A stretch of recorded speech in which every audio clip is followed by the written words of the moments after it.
सकती है।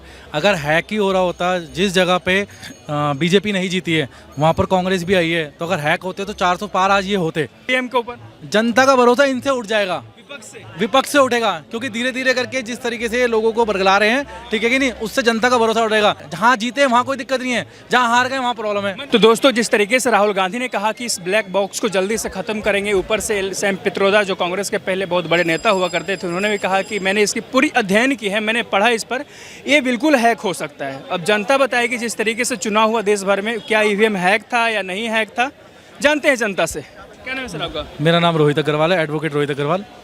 क्या हिंदुस्तान में जो ईवीएम से चुनाव हुआ उस पर वो हैक हो सकता है या नहीं? देखिए, हैक होना या नहीं होना वो तो एक बात दूसरी है। मोदी गवर्नमेंट ने ये कोई मशीन अपने पास से नहीं बनाई है, जिसके ऊपर अपोजिशन पार्टी वाले बार बार एक्शन बना रहे हैं कि ये हैक हो सकती है।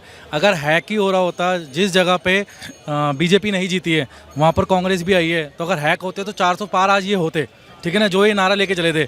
आज 400 की जगह पे 250, 272, 293 इन सीटों को लेके आए हैं, क्योंकि बीजेपी की 240 है, अन्य पार्टी को मिला के इनकी पार हुई है, ठीक है।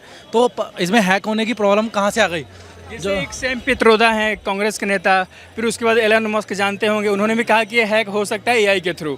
राहुल गांधी भी कह रहे हैं कि ये जो ब्लैक बॉक्स है इसको जल्दी से खत्म करेंगे। इस ब्लैक बॉक्स को चाहे आप ख़त्म कर लो, चाहे कुछ भी कर लो, निर्वाचन आयोग पे इस चीज़ का डायरेक्टली क्वेश्चन उठाने का मतलब है।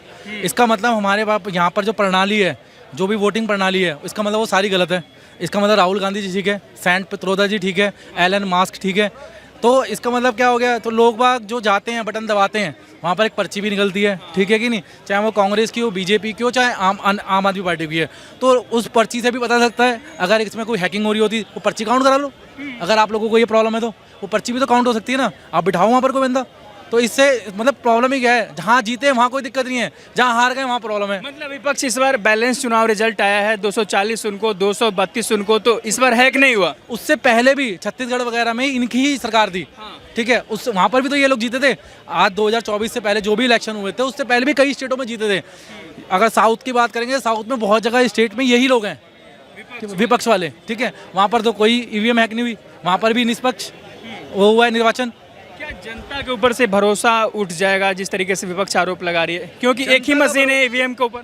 जनता का भरोसा इनसे उठ जाएगा, विपक्ष से उठेगा, क्योंकि धीरे धीरे करके जिस तरीके से ये लोगों को बरगला रहे हैं, ठीक है कि नहीं, उससे जनता का भरोसा उठेगा। ना कि इन सब चीज़ों से मतलब है ना, निर्वाचन आयोग के ऊपर क्वेश्चन उठेंगे। निर्वाचन तो हमेशा ये करता ही रहेगा, इनका काम है। अगर आज बैलेट बॉक्स से भी आप अगर इलेक्शन कराएंगे ना, तो वो क्या कहेंगे, बैलेट बॉक्स चोरी हो गए, जब्त कर लिया किसी ने। आप इन सब चीज़ों को कैसे रोक सकते हैं? आप किसी भी कार्यप्रणाली को नहीं रोक सकते, उस पर आप क्वेश्चन उठाना गलत है।